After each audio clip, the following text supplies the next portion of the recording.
Hola compañeros, nuestro equipo es el que está conformado por Eva Sosa, Olga Mimela y Miguel Santillán. Nosotros nos encargaremos de darles un breve recorrido histórico sobre los artículos constitucionales tercero, 27, 123. Esperemos si sea de su agrado. Somos Vizcaya de las Américas.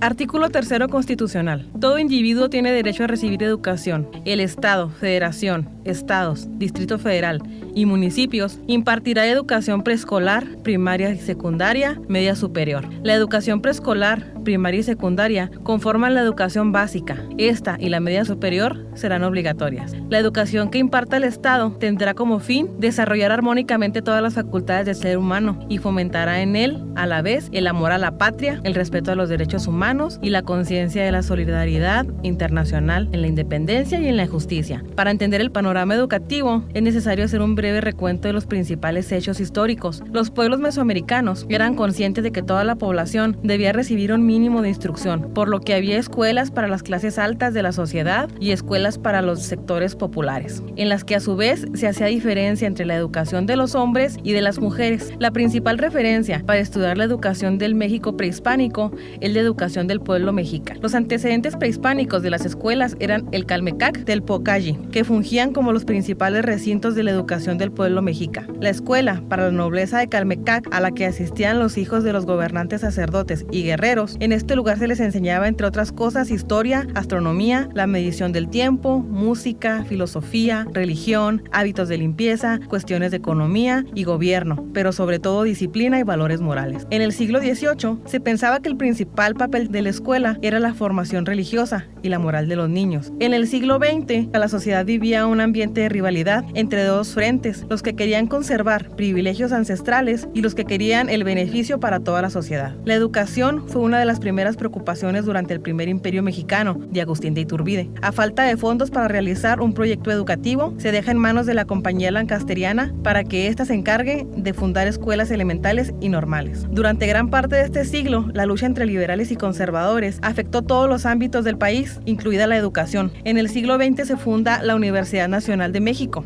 El presidente Porfirio Díaz inauguró la Universidad Nacional, materializando la propuesta que Justo Sierra había realizado desde 1881. Ya con las reformas cardenistas en decadencia en materia educativa, se inicia un nuevo principio denominado la Escuela del Amor, que deroga la educación socialista, enfatizando la unidad familiar y los valores y la moral. En la actualidad, el artículo 3 ha sufrido bastantes cambios, donde el único fin sigue siendo el mismo: garantizar la educación. Ahora nos encontramos con el licenciado Eloy Alberto Nava Guerrero, director general de la Universidad Vizcaya de las Américas, Campus Delicias. Buenas tardes, señor licenciado. Hola, ¿qué tal? Buenas tardes, ¿cómo están? Referente al artículo 3 de la Constitución, de nuestro tema de hoy, nos gustaría preguntarle qué es la educación para usted.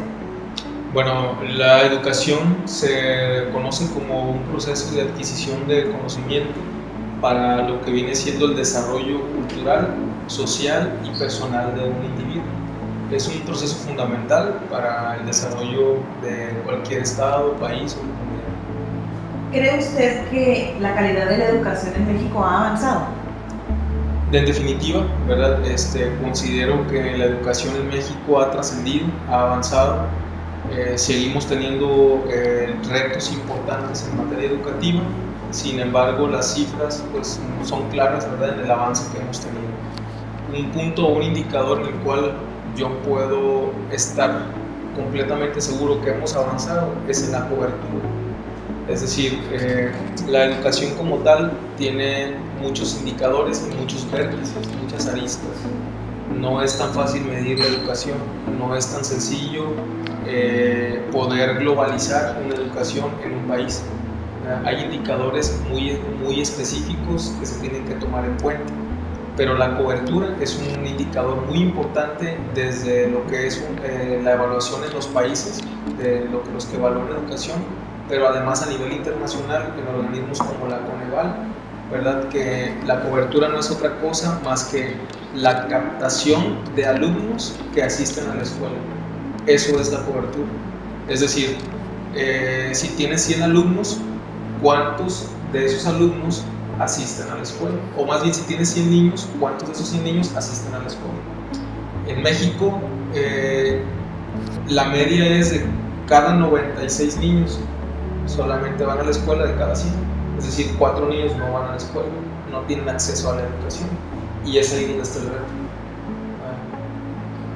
Licenciado, sabemos que para cualquier desarrollo de cualquier país, una de las cosas muy importantes es la educación. Los medios de comunicación diariamente manejan que la educación es gratuita. ¿Por qué tenemos en las calles tantos niños sin ninguna escuela, sin ningún apoyo? ¿A qué se debe? Mira, la Ley General de Educación en el país establece la educación como un medio obligatorio y como un derecho en general que tenemos garantizado los mexicanos, o incluso quienes no hayan nacido en México pero que vivan aquí pueden ir a la escuela en educación básica, desde lo que es preescolar, primaria, secundaria o preparatoria a nivel media superior. ¿Cuál es el problema de esto?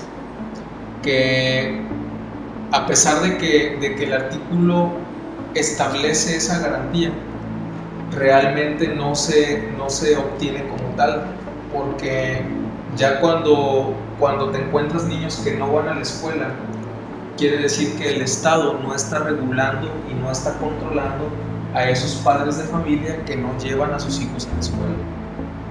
No sé si me explique. Cuando tú naces, llevas un registro, ¿verdad?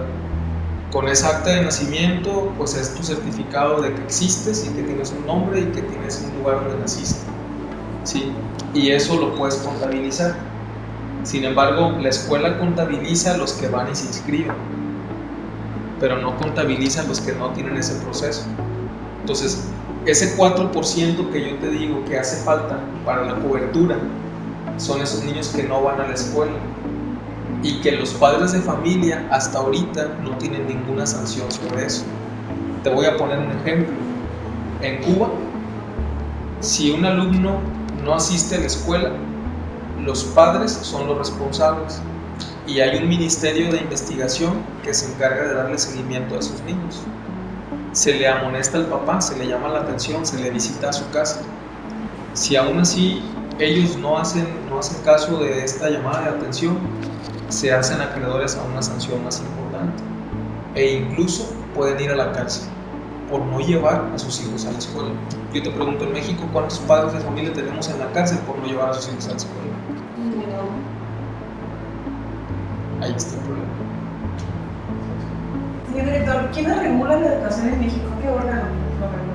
Entonces la Secretaría de Educación Pública, ¿verdad? Pero hablar de regulación de la educación es algo también igual muy difícil, tiene muchas dimensiones, porque hay aspectos muy específicos, por ejemplo, las carreras que forman en salud. Hay un comité que se llama CEIFUS.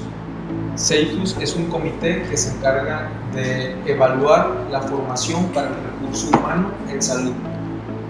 Ese comité tiene la obligación de estandarizar cuáles son los elementos básicos y las características de aquel personal que se va a dedicar al área de salud para ejercer su profesión. Entonces, no solamente la SEP regula eso, sino que también se adhiere a instituciones como CEIFUS para la formación de educación en salud. Por ejemplo, nosotros aquí en Delicias estamos regulados en CEIFUS, tanto en nutrición como en enfermería. ¿Qué diferencia cree que haya entre las universidades, escuelas, lo que es el sector privado y el sector público? Mira, muchas veces se ha criticado esta parte, ¿no? Y yo soy de la idea de que para mí pues no hay escuelas buenas ni malas, ¿verdad? Simple y sencillamente hay escuelas, porque maestros buenos y malos los tenemos tanto en lo público como en lo privado. Entonces, ahí existe esa posibilidad, y para mí la parte medular en la educación recae en gran medida de la exigencia del padre de familia. Es decir, que tanto el padre de familia solicita al maestro ejercer su profesión de manera directa, ética, de manera profesional, con apego a la formación de sus hijos, ¿verdad? Y obviamente pues es una situación que es de alguna manera compleja de entender, pero para mí yo estudié en escuelas públicas, ¿verdad? Salvo la universidad, mi trayectoria académica estuvo en escuelas públicas y yo creo que recibí una buena educación. Estoy convencido de que tuve buenos maestros y malos maestros, pero yo sabía distinguir y sabía obtener lo mejor de ellos. Hasta del maestro que decía, no, es que ese maestro no es bueno, obtuve cosas positivas, aprendí cosas positivas. Entonces, la educación ha avanzado, la educación ha logrado tener avances importantes y yo creo que aquí la parte más significativa es la exigencia que tienen los padres de familia hacia el sector educativo, llámese público o llámese privado. A veces en las escuelas privadas no quiere decir que sean mejores, tienen una mejor exigencia porque el padre está sobre ellos, pagan una cuota. ¿Qué opina de la libre cátedra? Ya no es ahora estar en un libro o estar como lo de antes, que era más escrito. Ahora los maestros tienen, como nosotros ahorita, este proyecto de licenciado Gerardo Robles Cantú, estos videos que tienen el mismo fin, enseñar. ¿Qué opina? Pues mire, yo la verdad creo que es un mecanismo positivo de aprendizaje. Al final de cuentas es la interacción, ¿verdad?, entre el alumno y la persona que hace el ejercicio educativo, ¿verdad? En este caso puedo ser yo, puede ser otra persona, puede ser un docente de una escuela o de otra escuela y no necesariamente de la misma institución. Para que la educación realmente trascienda, pues debe de rebasar el pizarrón, el pupitre y el aula, ¿verdad? Entonces, desde luego que yo estoy a favor de los ejercicios prácticos, de las entrevistas, de las opiniones. Estoy convencido de que los alumnos deben de generar opinión, deben de generar liderazgo, pero un liderazgo positivo y ético, ¿verdad? Entonces, la libre cátedra es un ejercicio positivo siempre y cuando se sepa dominar. ¿Algún mensaje que nos quiera dar a sus alumnos? Bueno, vaya, a toda la gente que cree en la educación como un columpio para llegar a la cima o al éxito. Yo estoy convencido que la educación es el mejor camino para el desarrollo del ser humano, tanto físico, intelectual, psicológico, emocional y hasta espiritual. Quien no nutre el alma con conocimiento deja de existir poco a poco. Entonces, yo estoy convencido de que la educación es un medio directo para el desarrollo y el potencial del ser humano. Y la invitación que yo les hago es que realmente estén convencidos de lo que están estudiando. Si no aman su carrera, tampoco nos engañen, ni gasten su dinero, ¿verdad? Se los digo no con el afán negativo, ¿verdad? Porque hay que saber distinguir que el criterio que yo soy es: invitamos para convencer, invitamos para realmente acercarnos a un criterio que nos haga ser mejor persona y mejor profesional. Si no, nos sirve de nada, ¿verdad? Y hay un dicho muy famoso en mi tierra que dice: más vale un convencido que 100 convencidos. Entonces, yo soy de la idea de que si 10 están convencidos de que la educación y la carrera que ellos están estudiando es el mecanismo para desarrollarse económicamente, profesionalmente y en todos los sentidos, hay que hacerlo, convénzanse de eso. Pero si no están plenamente convencidos, deténganse y pregúntense si están en el lugar correcto, si están en la carrera correcta, si realmente este camino les va a ayudar a cumplir una misión que ustedes mismos están proponiendo. Esa es la parte más importante. A mí me ha pasado y me he preguntado muchas veces: ¿estoy en el lugar correcto o no? Porque también se vale reconocer cuando uno no está en el lugar correcto. Y cuando volteo y analizo esta situación, sigo caminando porque me convenzo de que estoy en el lugar correcto, ¿verdad? La invitación es para ustedes también, para todos los compañeros, para todos los que me están escuchando, ¿verdad? Hay que estar convencidos de lo que estamos estudiando. Quien esté dudando es que algo está pasando, ¿sí? Y entonces hay que revisar. La educación no se mide en calificación, la educación se mide en convicciones, en criterios claros y en ideales fijos que no nos permitan cambiar tan fácilmente. Eso es lo que yo les invito a hacer. Artículo 27 constitucional. Nos habla sobre las facultades de la nación atendiendo las propiedades de todos los recursos naturales que existen en nuestro país. En su párrafo primero nos dice que tanto la tierra como las aguas que comprenden el territorio nacional son propiedad de la nación en un principio y que es el Estado quien tiene la facultad de transmitir el dominio de a particulares. De esta forma nace la propiedad privada. La nación tendrá el derecho de distribuir la tierra como mejor convenga al interés del público. Asimismo, será capaz de conservar los medios para el desarrollo equilibrado del país, el mejoramiento de la vida de la población, como también podrá ordenar los asentamientos humanos, establecer adecuadas provisiones para el uso y conservación de nuestro territorio nacional, atendiendo el medio ecológico y el desarrollo urbano. Existen tres tipos de propiedad: la propiedad pública, que es la que se encarga de hacer referencia al Estado, es decir, la propiedad de bienes que constituyen el patrimonio de la nación. Propiedad privada es el derecho real que faculta a su titular para usar, gozar y disponer de un bien, con los límites y modalidades que fijan las leyes, que normalmente es regulado por el derecho civil. Propiedad social es una institución de derecho social, tiene por objeto la protección especial de grupos sociales, de agricultores y otros habitantes. También existe la expropiación, que es la requisa de una propiedad por motivos de interés público, esto por parte del Estado, que generalmente da a cambio una indemnización por ello. Ahora nos encontramos con el arquitecto Ricardo Niño de Rivera Herrero. Bienvenido, arquitecto. Gracias. Buenas tardes. Entonces, arquitecto, ¿se les podría decir algo sobre lo que es la propiedad? Claro, la propiedad, según el artículo 27 de la Constitución Política Mexicana, de los Estados Unidos Mexicanos, nos habla del concepto de la propiedad. El concepto de la propiedad, todo lo que se encuentre dentro del territorio nacional, llámese tierras o aguas, que pertenece a la nación. Y es la única que está facultada para extender lo que es la propiedad privada, es decir, entregar a particulares espacios de tierra para su beneficio personal. ¿Qué beneficios cree que tenga usted la propiedad privada para las personas? Bueno, la propiedad privada, en su principio básico, ¿no? Es la tenencia de ese espacio, parte del patrimonio de tu familia, parte de tu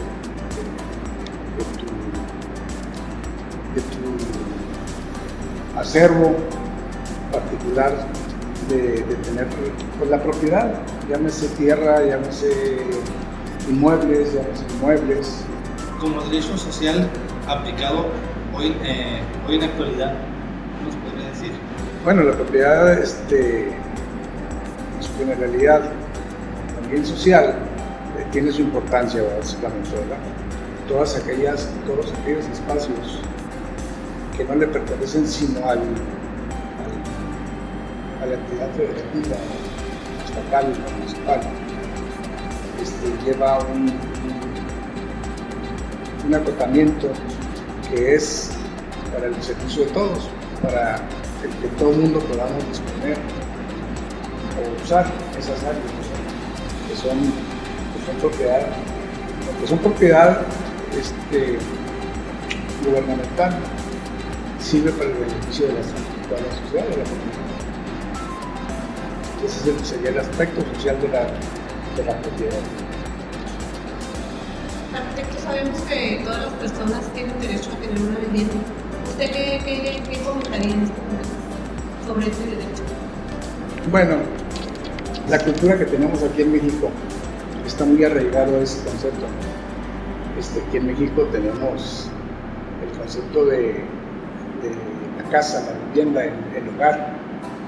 Es tener un hogar, un lugar donde recogerse, donde reconciliar con la familia, el aspecto cotidiano, pues el tener una vivienda nos da esa seguridad social y personal. Otra de las cuestiones, hablando de la casa, otra de las cuestiones que nosotros como mexicanos tenemos como cosa prioritaria, aparte del hogar, pues es aquello que llamamos patria, ¿no? La patria, que es nuestra casa grande. El hogar, la casa es básicamente lo que nos lleva tener esa seguridad psicológica. Ustedes hablan mucho sobre la seguridad en la vivienda cuando contamos con un hogar, pero ¿qué pasa cuando hay necesidad en el estado, en el municipio, para alguna obra, para toda la ciudadanía? ¿Qué pasa cuando hay una expropiación?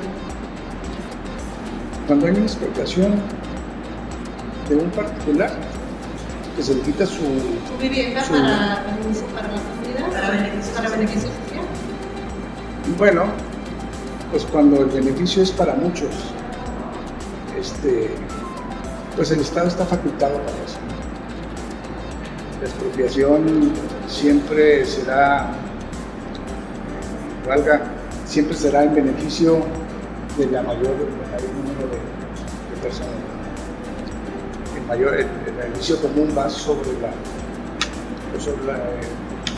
la individualidad o la parte privada, bien privado. Artículo 123. Toda persona tiene derecho al trabajo digno y socialmente útil. Al efecto, se promoverán la creación de empleos y la organización social de trabajo, conforme a la ley. Desde el 1 de diciembre de 1916 se inició el Congreso Constituyente que dio origen a la Carta Magna del 5 de febrero de 1917 y desde los primeros días de enero y durante 12 días estuvieron trabajando los diputados creando el artículo 123 de manera tal que se acabaron las preferencias para los patrones y se tuvieron condiciones dignas con jornadas justas de trabajo. Artículo 123 constitucional. Tiene su origen en la Constitución de 1917 y fue reformada en los años 1930, 1970 y 1980.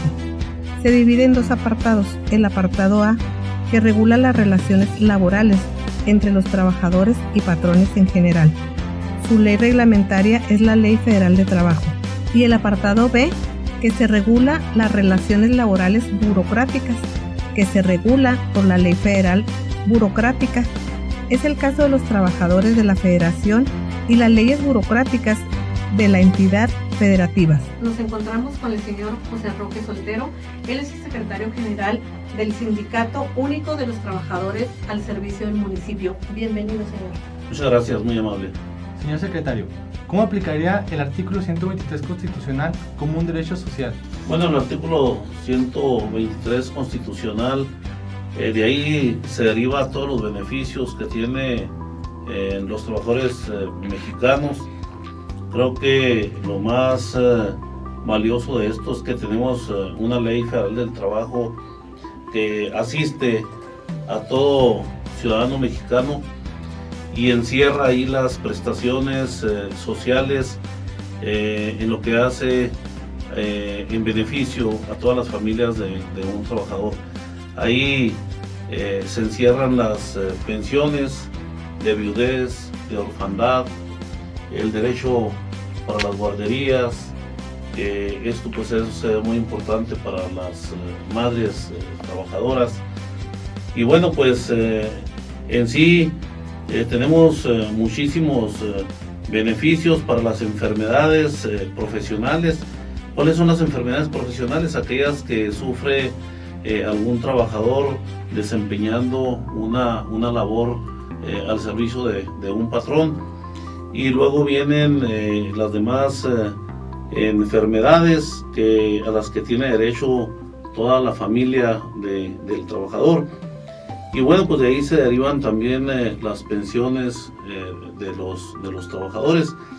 Encierra muchísimos beneficios que los acoge primero la Ley Federal del Trabajo y luego los acoge la Ley del Seguro Social.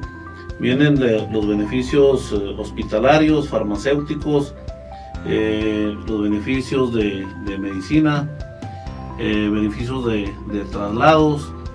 Entonces, si bien es cierto, somos ricos en ese sentido, en esa protección que tenemos, desgraciadamente en muchos de los casos desconocemos como trabajadores esos derechos que nos asiste y no los hacemos valer. ojalá y tuviéramos trabajadores más conscientes, porque derivado de ellos, pues bueno, los primeros que violan esos derechos pues son desgraciadamente nuestras autoridades. Incumplen con una buena atención médica, incumplen con el derecho de surtir los medicamentos para el trabajador y sus familias, violan el derecho de pensiones y jubilaciones para los trabajadores que se desempeñan en el apartado B, que encierra a un trabajador de policía, tránsito y bomberos. A ellos no les respetan el derecho de antigüedad, el derecho de pensiones y en sí los derechos que pacta la Ley Federal del Trabajo. Entonces los excluyen nuestros gobernantes, y es por ello que México tiene un total abandono en el cumplimiento de esos derechos, y por ende... Señor Roque Soltero, dentro de su trayectoria en el ámbito laboral, ¿cómo ha evolucionado el trabajo de antes a ahora? Sí, ha cambiado un poco el sindicalismo en ese sentido. El trabajador moderno, el trabajador de hoy no piensa en esos beneficios sociales que debemos de buscar, más que un beneficio al momento. ¿Cuál es el beneficio al momento? Pues más salario. Estamos muy separados en ese sentido. Nos interesa más el salario de momento, pero por otro lado nos olvidamos de las prestaciones sociales, que es lo que vemos muy seguido, el sufrimiento de un trabajador, que no estamos preparados para el mañana. Cuando llegamos a tener el deceso, el fallecimiento de alguien cercano a la familia, muchas veces no tenemos ni siquiera la forma de cómo pagar lo que es el funeral. Entonces nos olvidamos de ello. Las gentes antiguas pues por eso estaban más acogidas para luchar más por el sindicalismo. ¿Qué es lo que tenemos que hacer? Es una obligación muy fuerte, moral, que tenemos los líderes, en reunir más a los jóvenes para que sean más pensantes, para que piensen más por su familia, por los derechos de familia, por los derechos sociales. Si bien es cierto, el artículo 123 es muy extenso, pero desgraciadamente como lo desconocemos, entonces no exigimos. Nos falta ser más exigentes que el sindicalismo de antes. Las gentes más antiguas estaban menos preparadas, pero eran gentes más exigentes en ese sentido, más preocupantes. ¿Las reformas que han estado saliendo han golpeado a la clase obrera? Bueno, yo creo que hay que ver en sí todos los beneficios. Hay beneficios en que ha habido mejoras para los trabajadores. Por ejemplo, ahorita acaba de salir una ley, la Suprema Corte de Justicia de la Nación acaba de sacar una jurisprudencia donde ahora si la trabajadora fallece, al viudo se le tiene que quedar la pensión, trabaje o no trabaje, que anteriormente la ley decía que si el esposo de esa trabajadora tenía alguna incapacidad total, permanente, entonces sí tenía el derecho a ese beneficio. A hoy no. Ahora simplemente por tener usted el derecho de ser trabajadora, tiene el beneficio el trabajador, que esto pues me parece muy bueno, me parece muy obvio, porque pues ahí se debe respetar el derecho de género. Yo creo que cuando hablamos de un trabajador, bien puede ser una trabajadora o un trabajador, el derecho es el mismo.